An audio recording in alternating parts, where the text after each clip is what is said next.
লোকে লিখা 9 অধ্যায় 23 পদ অলপ পঢ়ি যাই আছো মই আৰু তেও সকলোৰে আগত কলে কোনোৱে যদি মোৰ পাছত আহিবলৈ ইচ্ছা কৰে তেন্তে তেও নিজকে নিজে দমন কৰক আৰু দিনে দিনে নিজৰ ক্ৰুচ লৈ মোৰ পাছে পাছে আহক হালেলুয়া যীশু খ্ৰীষ্টই কৈছে কোনো কাকো আমি দমন কৰিব নোৱাৰো বা নালাগে কিন্তু আমি কি কৰিব লাগিব নিজেহে নিজক আমি দমন কৰিব লাগিব অৰ্থাৎ নিজক আমি নম্ৰ কৰিব লাগিব তেতিয়াহে আমি প্ৰভু যীশু যেনেকে ক্ৰুচটো লৈ পেলে আমাৰ পাপৰ ভাৰ ববৰ কাৰণে কালবাৰী ক্ৰুচত গৈ আছিল চাবুকৰ কোপ খাই কাইটৰ কিৰিটি লৈ 39 কোপ খাই নিন্দা ইটিকিঙেৰে ক্ৰুচডাল লৈ পেলে কষ্ট কৰি আঠুকাৰি পুৰি মানে হামফুৰা খাই পুৰি বহুত কষ্ট কৰি বহি পুৰি সেই ক্ৰুচডাল ডাঙি পেলে তেও গলগথা পাহাৰত লৈ গৈছিল ইমান কষ্ট কৰি ওখ পাহাৰত লৈ গৈছিল তেও বহুত কষ্ট কৰিছিল কিন্তু আৰু তাকে কৈছে আপুনি আৰু আমি আজি বিশ্বাসী হয় প্ৰভু যীশুৰ পিছে পিছে যাব হলে আমি কি কৰিব লাগিব তোমালোকে কি কৈছে মোৰ পাছত আহিবলৈ যদি ইচ্ছা কৰে তেন্তে নিজকে দমন কৰিব লাগিব দমন যি ভাবো তাকে আমি ক'ব নোৱাৰো যি আমাৰ কাবাৰ বিৰুদ্ধে ক'ব লগা আছে আমি জিভাটো দমন কৰিব লাগিব আমি কিবা বেয়া ভাবি আছো তেতিয়া কাবাৰ বিৰুদ্ধে বাজি কও যে কন্ট্ৰোল এইটো ভাবাটো মোৰ কাৰণে উচিত নহয় বাইবেলে বা ঈশ্বৰে মোক কোৱা নাই আৰু এটো কৰিলে মোক ঈশ্বৰে বেয়া পাব নিজক দমন কৰিব লাগিব চিন্তা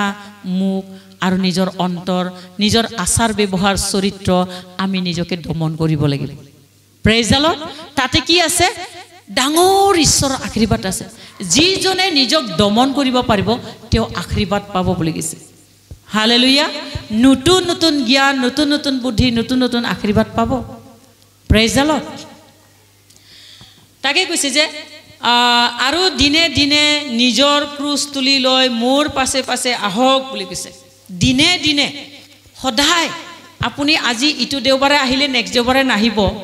বাক্য শুনিবলৈ মই প্ৰত্যেকটা সপ্তাহ যাই আছো এটো নহয় হেকানে বাইবেলত যীশু খ্ৰীষ্ট কৈছে দিনে দিনে নিজৰ ক্ৰুচ লৈ মোৰ পাছে পাছে আহক কিয়নো যি কোনোৱে নিজৰ প্ৰাণ ৰক্ষা কৰিব খোজে তেওঁ তাক হেৰুৱাব কিন্তু যি কোনোৱে মোৰ নিমিত্তে নিজৰ প্ৰাণ হেৰুৱাই তেওঁ তাক ৰক্ষা কৰিব প্ৰেজ দ্য লৰ্ড আপুনি যদি ভাবে মোৰ কাম চাকৰিটো মোৰ বিজনেস মোৰ ঘৰ পৰিয়াল বাসন ধোৱা কাপোৰ ধোৱাটোৱে ডাঙৰ বুলি যদি আমি আজি ফাস্টিং আছিল যোৱা নাই আজি আমি গিৰ্জা প্ৰাৰ্থনাত যাব লাগিছিল যোৱা নাই তেতিয়া হলে আপোনাৰ লছ আছে কিন্তু হে সকলো ঈশ্বৰতকৈ ডাঙৰ নহয় আপোনাৰ ৰান্ধিব লগা ভাত আছে যদি আপুনি ৰান্ধিব লগা আছিল মই গিৰ্জাৰ পৰা আহি ৰান্ধি খাম কিবা যদি ধুব লগা আছে মই গিৰ্জাৰ পৰা আহি ঈশ্বৰৰ বাক্যটো আগত শুনি ধন্যবাদ দি পেলে মই এইবিলাক কাম কৰিম বুলি যদি ভাবে তেতিয়া আপোনাৰ আশীৰ্বাদ আছে তেতিয়া আপুনি কি কৰিব প্ৰভু যীশুৰ ক্ৰুচটো যেনেকৈ লৈ গৈছিল আমাৰ কাৰণে ঠিক তেনেকুৱা প্ৰভু যীশুৱে আপোনাৰ কাৰণে দিয়া ভাৰ বিলাক বই পেলে ক্ৰুচৰ ভাৰ নিচিনাকৈ বই পেলে নিজৰ ক্ৰুচৰ ভাৰটো দিনে দিনে লৈ আগবাঢ়ি যোৱা হ'ব প্ৰেজ দ্য লৰ্ড তাতে কি আছে ঈশ্বৰৰ আশীৰ্বাদ আছে আপুনি উন্নতিজনক এজন বিশ্বাসী আত্মিকজনক উন্নতিজনক বিশ্বাসী আৰু আপোনাৰ জীৱনত সদায় আশীৰ্বাদ কৃতকাৰ্য বৈ থাকিব আৰু যদি কিবা অঘটনো আহে কিবা যদি বিপদ আপতো আহে কিন্তু তুৰন্তে অতি সোনকালে ঈশ্বৰে দেৰি নকৰি আপোনাক সহায় কৰিব প্ৰেজ দ্য লৰ্ড সহায় কৰিব আৰু আপুনি উপকৃত হ'ব আৰু মানুহে দেখিব সঁচাকৈ তেওঁৰ জীৱনত ইমান ডাঙৰ বিঘিনি আহিছিলে তেওঁ ইমান সোনকালে আৰোগ্য সহায় পালে বা পৰিত্ৰাণ পালে বা সোনকালে তেওঁৰ সমস্যাটো সমাধান হ'ব বুলি মানুহে দেখিব তেতিয়া আপোনাক দেখি ঈশ্বৰক ধন্যবাদ দিব হয়তো তেওঁলোকৰ ঈশ্বৰে বহুত মহান আৰু ডাঙৰ ঈশ্বৰ বুলি ধন্যবাদ দিব প্ৰেজ দ্য লৰ্ড হালেলুয়া তেনেকৈ হোৱাটো ঈশ্বৰে বিচাৰিছে আপোনাক আৰু আমাক প্ৰেজ দ্য লৰ্ড আৰু তাকে কৈছে যে নিজৰ প্ৰাণ জনিবা বচাব বিচাৰে অৰ্থাৎ বহুত মানুহে নিজক বাচাব বিচাৰে থাক দে মই এনেকৈ কৰিলেহে মোৰ বাচিব মই অমুকটো কাম নকৰিলেই নহয় অমুকে মোক বেয়া পাব অমুকে এনেকৈ কৰিব অমুকে গ'লেহে মই গিৰ্জাত গ'লেহে অমুকে নাযায় বোলে মই ফোন কৰিছিলোঁ সি নাযায় বোলে ময়ো নাযাওঁ দে অমুকে গীৰ্জাত যোৱা নাই বোলে মই অমুকক ফোন কৰিছিলোঁ তেওঁ গ'লেহে মই গ'লো হয় তেওঁ যোৱা নাই কাৰণে মই যোৱা নাই মই অকলে ভাল নালাগে কাক ভাল নালাগে ঈশ্বৰৰ বাক্য ভাল লাগিবলৈ আজি কি বাক্য ক'ব আজি কি বাক্য ঈশ্বৰে দিব ঈশ্বৰ দাসৰ জৰিয়তে হিতুহে ভাব লৈ পেলাই আমি গীৰ্জাত আহিব লাগে তেতিয়া আমি কি পাওঁ আশীৰ্বাদ পাই যাওঁ প্ৰেইজ দ্য লৰ্ড আৰু আমি যদি একো নাভাবি এনে আহাৰ যোৱা কৰিছোঁ তাতো আশীৰ্বাদ নাই আমি গুৰুত্বপূৰ্ণ কথাটো জানি বুজি আমি ঈশ্বৰ আৰাধনা কৰিব লাগে প্ৰেইজ দ্য লৰ্ড সেইকাৰণে সেইবিলাকে নিজৰ প্ৰাণবিলাক ৰক্ষা কৰিব বিচাৰিব কিন্তু তেওঁ ৰক্ষা কৰিব নোৱাৰিব আৰু তেওঁ হেৰাব বুলি কৈছে কিন্তু যিজনে নিজৰ প্ৰাণৰ নিমিত্তে চিন্তা নকৰিব নাভাবিব তেওঁহে পৰিত্ৰাণ পাব বুলি কৈছে হালেলুয়া ঈশ্বৰৰ কাৰণে কষ্ট কৰি পেলাই নিজৰ কাৰণে চিন্তা নকৰি অন্যৰ কাৰণে চিন্তা কৰি ঈশ্বৰৰ কাৰ্যবিলাক যদি বঢ়াই নিয়ে বা আগবাঢ়ি যায় তেতিয়া আপোনালোকে নিজৰ প্ৰাণটো ৰক্ষা কৰিব অৰ্থাৎ ঈশ্বৰে আপোনাক ৰক্ষা কৰিব প্ৰেইজ দ্য লৰ্ড আৰু যদি নিজৰ কাৰণে মাত্ৰ ভাবি থাকে ঈশ্বৰৰ কাৰণে নাভাবে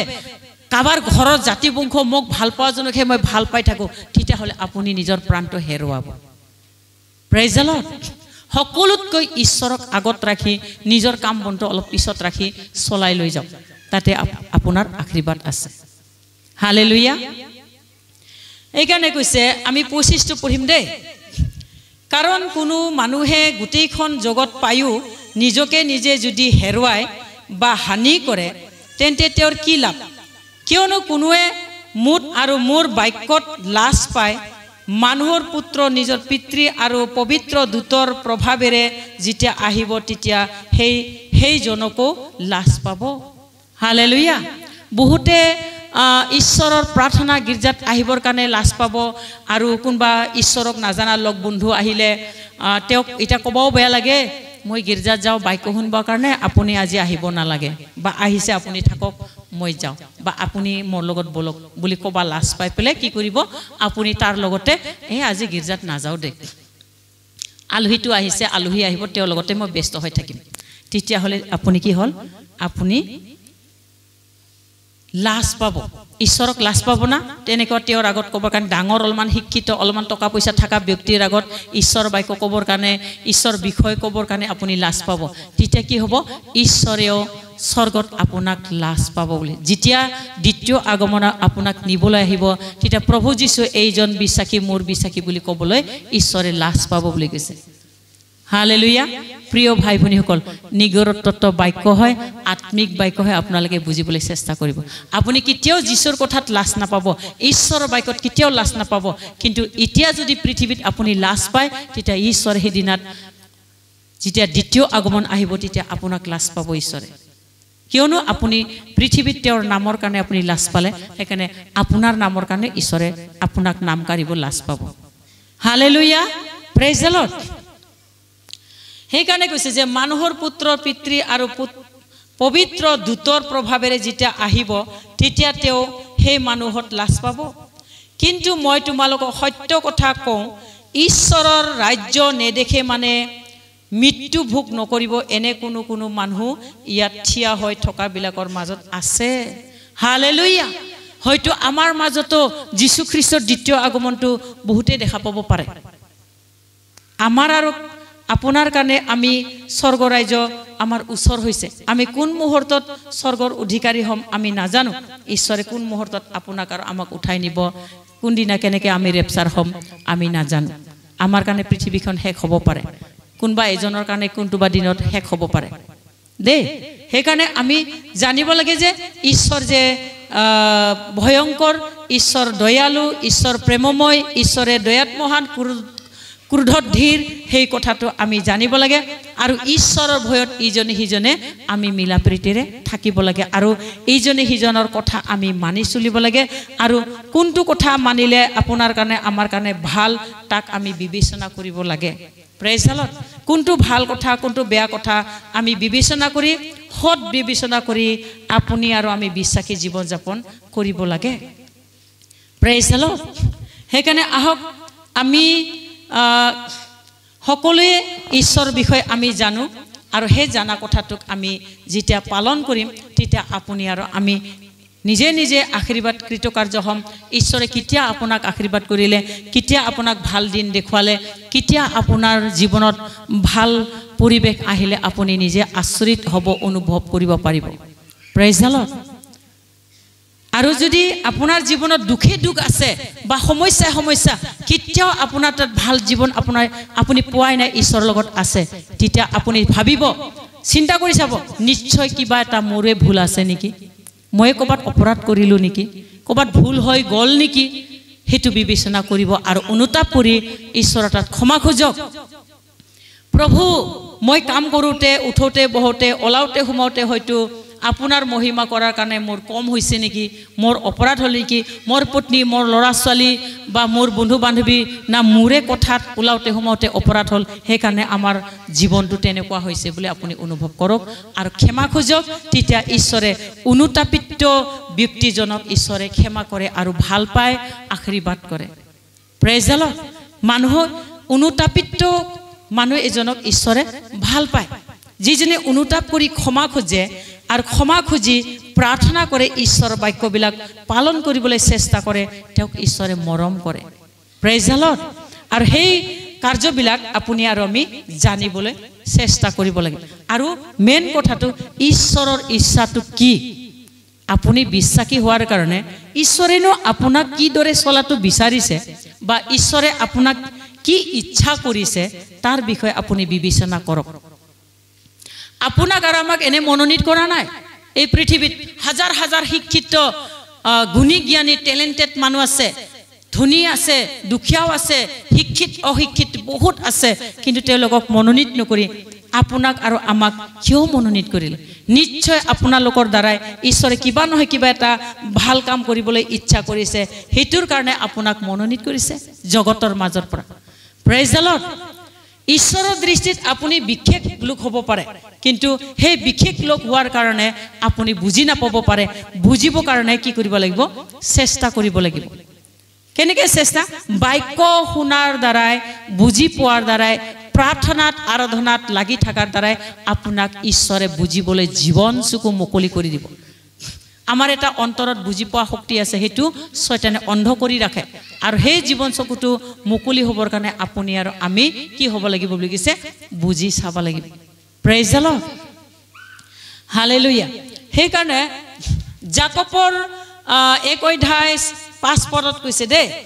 জাকবৰ 1 অধ্যায় 5 পদত কৈছে ছুটিকে মই পঢ়ি গৈছো কিন্তু তোমালোকৰ কাৰোবাৰ যদি জ্ঞানৰ অভাৱ হয় তেন্তে গৰিহণা নকৰাকৈ অকাতৰে সকলোকে দেউতা ঈশ্বৰ তেওঁক যাচনা কৰক তাতে তেওঁক দিয়া হ'ব কিন্তু নিসংশয় হৈ বিশ্বাসেৰে যাচনা কৰক কিয়নো যিজনে সংশয় কৰে বতাহত উৰাই নিয়া আৰু ওপৰলৈ উৰুৱা সাগৰৰ ঢৌৰ নিচিনা হয় এনে মানুহে যে প্ৰভুৰ পৰা কিবা পাব ইয়াক তেওঁলোকে নাভাবক দুই মনৰ মানুহ নিজৰ সকলো গতিতে অস্থিৰ প্ৰেইজ দ্য লৰ্ড অকাতৰে প্ৰাৰ্থনা কৰিলে উত্তৰ দিওঁতা ঈশ্বৰে আপোনাক উত্তৰ দিব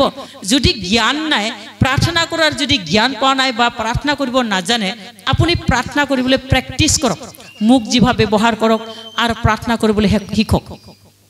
যেনেকৈ আমি মাতৃ পিতৃৰ লগত কথা পাতোঁ বা অন্য বন্ধু বান্ধৱীৰ লগত কথা পাতোঁ আমাৰ ঘৰ পৰিয়ালত কথা পাতোঁ তেনেকুৱাই হয় আমি মানুহক খুব নিজৰ সমস্যাৰ কথা কোৱাত নকৈ পেলাই আমি ঈশ্বৰক কওক প্ৰাৰ্থনা কৰক আঠুকাৰি কওক হে ঈশ্বৰ মোৰ এনেকুৱা হ'ল তেনেকুৱা হ'ল প্ৰভু মোক জ্ঞান দিয়া হয়তো মোৰে ভুল হৈছে মোৰে জ্ঞান নাই নেকি মই জ্ঞান পোৱা নাই নেকি সেইকাৰণে মোক জ্ঞান দিয়ক প্ৰভু মোক বুজিবলৈ সহায় শক্তি দিয়ক বুলি পেলাই আপুনি প্ৰাৰ্থনা কৰক আৰু ঈশ্বৰে অকাতৰে আপুনি যদি তেনেকুৱা প্ৰাৰ্থনা কৰিছে অন্তৰৰ পৰা তেতিয়া আপোনাৰ জ্ঞান চকু মুকলি কৰিব কেনেকৈ প্ৰাৰ্থনা কৰিব লাগে কেনেকৈ আপোনাক আশীৰ্বাদ কৰিব কেনেকৈ ঈশ্বৰে আপোনাৰ লগত আছে আপোনাক বুজিবলৈ সহায় কৰিব প্ৰেইজ দ্য লৰ্ড তেতিয়া আপুনি আত্মিক জ্ঞান হ'ব আৰু মজবুত এজন বিশ্বাসী খুঁটি মাৰা মাজৰ ঘৰৰ মুধাৰ মাজৰ খুঁটি নিচিনা আপোনাৰ বিশ্বাস হ'ব আৰু কোনো লৰাই পেলাই আপোনাৰ ঘৰটো ভাঙিব নোৱাৰিব অৰ্থাৎ আপোনাৰ বিশ্বাসৰ ঘৰটো ভাঙিব নোৱাৰিব প্ৰেইজ দ্য লৰ্ড সেইকাৰণে কৈছে যে 12 পদটো দেই 12 পদ যি মানুহে পৰীক্ষা সহন কৰে ধন্য কিয়নো পৰীক্ষা সিদ্ধ হ'লে তেওঁক প্ৰেম কিছে হলে প্ৰভুক প্ৰেম কৰা বিলাকক জীৱনৰূপ কিৰীটি দিবলৈ প্ৰভুৱে আজ্ঞা কৰিলে তাক তেওঁ পাব প্ৰেইজ দ্য লৰ্ড যিজনে জগতত পৰীক্ষা আপুনি অলপ আগত আমাৰ চেয়াৰমেন চলাতে কৈছে যে পৰীক্ষা আহে যীশু খ্ৰীষ্টৰ ঈশ্বৰৰ কাম ভাৰ ললে পৰীক্ষা আহে যিজনে ঈশ্বৰৰ কাম কৰিবলৈ আগবাঢ়িব যাক যাক দায়িত্ব দিয়া হ'ব তেওঁলোকৰ জীৱনত অলপমান পৰীক্ষা আহে তাক যদি সহ্য কৰিব নোৱাৰে পিছুৱাই যায় তেতিয়াহ'লে তেওঁ শয়তানৰ লগত গ'ল গুচি ঈশ্বৰৰ পৰা হাৰি গ'ল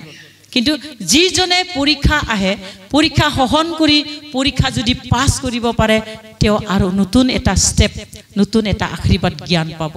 ঈশ্বৰে তেওঁক আকৌ এটা ষ্টেপত উঠাই দিব হালেলুয়া আপুনি আগৰ পৰীক্ষাতে হাৰ মানি পেলে পিছুৱাই যাব বিচাৰে নেকি কিন্তু মানুহে পৰীক্ষা দি পেলে